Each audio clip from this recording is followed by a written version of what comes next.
Allô tout le monde, on se retrouve dans une nouvelle vidéo où on va faire le récap du marché des NFT, jeux crypto et du métaverse. Donc aujourd'hui on a quelques news intéressantes et aussi j'ai un projet à vous montrer qui a énormément de potentiel et qui pourrait très bien exploser pendant le prochain bull run. Donc on commence directement avec le marché des NFT. Donc comme vous pouvez voir, on a un sentiment de marché de 32, ce qui est assez froid, mais on est quand même plus haut qu'il y a quelques jours. Ensuite au niveau du Blue Chip Index, on a chuté aujourd'hui, chuté de 5.6 à 5.5, donc plutôt mauvaise nouvelle. Sachant qu'il y a encore une quinzaine de jours, on était à 6K.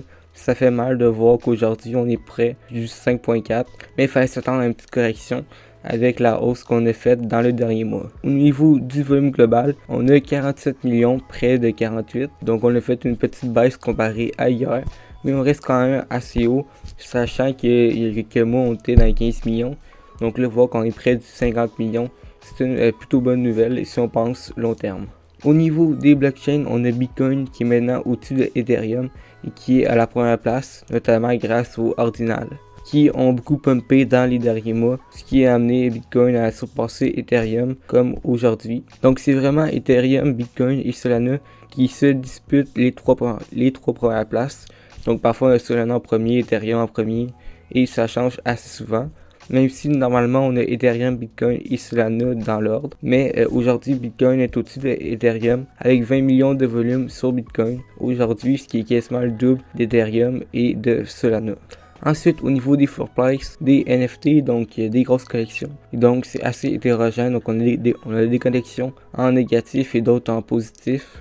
Donc c'est assez flou comme histoire, donc certains NFT pump et d'autres baissent, mais c'est principalement de ce que j'ai remarqué, NFT Bitcoin qui baissent et les NFT d'Ethereum qui montent. Donc à ce niveau-là, il n'y a pas beaucoup de choses à voir, à part que le marché divague depuis 24 heures. Ensuite, on va passer aux news. Et on commence directement avec la Chine, ou plus précisément le ministre de l'Industrie en Chine, qui veut favoriser les NFT et les DApp, même si dans leur pays, tout ce qui est crypto est interdit. Donc c'est assez contradictoire, sachant qu'il est interdit de posséder des cryptos là-bas et d'en miner, mais que le ministre veut que les NFT et que les DApp, qui sont très reliés aux cryptos, soient favorisés dans le pays. Donc c'est assez bizarre comme situation. Mais en vérité, même si le minage est interdit en Chine, il y a quand même plein de Chinois qui minent des cryptos en secret. Ensuite, on a la collection des NFT de Trump qui drop énormément à la suite d'un scandale. Donc en gros, au Colorado, ils ont décidé d'enlever le nom de Donald Trump aux prochaines élections. Donc le Colorado qui est quand même un gros état des États-Unis qui ont décidé de faire ça à cause de l'émeute du 6 janvier au Capitole. Donc les NFT qui devaient avoir une troisième collection, donc pour l'instant il y a la série 1 puis la série 2, ont chuté d'une dizaine de pourcents chaque. Donc Trump avait décidé il y a quelques jours de créer une troisième collection, sachant que ces autres collections ont chuté les dernières heures. Donc je sais pas ce qui va se passer avec les collections, mais on espère pour les investisseurs qu'ils vont remonter. Ensuite on a une dernière news sur Twitter. Donc ça c'est plus une news qui est sur les cryptos en général. Donc on a les analystes de la Société Générale, donc une assez grande banque, qui disent qu'une grosse bulle va exploser en 2024 sur les cryptos. Donc ça veut dire que selon eux, les cryptos vont énormément chuter en 2024. Ce qui est tout à fait possible, mais on espère qu'ils vont se tromper et que les cryptos vont bien se porter et que le marché va aller à la hausse et pourquoi pas atteindre un nouvel ATH l'année prochaine. Ensuite, je vais finir avec la présentation d'un projet. Donc c'est un projet NFT Play to Earn. Donc ce projet se nomme Fungible.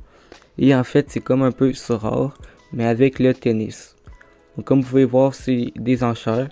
Donc par exemple là on a plusieurs joueurs et on a 4 compétences. Donc la puissance, le service, le retour et le mental. Donc chaque joueur a 4 compétences différentes. Et en fait pour l'instant ça fait que 3 jours que la marketplace est mis, donc on est quand même très early et le jeu devrait sortir en Q1 2024, mais pour l'instant il n'y a que les enchères. Donc vous pouvez vous procurer vos joueurs de tennis préférés, même si pour l'instant il n'y en a pas énormément, mais avec le temps ça devrait augmenter. Et donc vous pouvez procurer des compétences de chaque joueur de tennis. Donc pour l'instant on a des or et des argent. Donc l'or il y en a 10 cartes par compétence de joueur.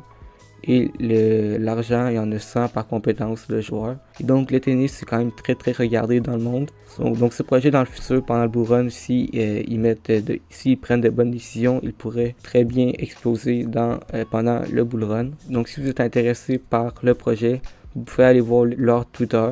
Donc vous tapez Fungiball et vous devrez le trouver assez rapidement. Et donc si vous voulez aller sur le site pour vous procurer des cartes ou juste avoir des informations, vous pouvez aller dans la description et cliquer sur mon lien, car grâce à ce lien, vous aurez à l'achat de 3 cartes, vous aurez une carte Silver gratuit.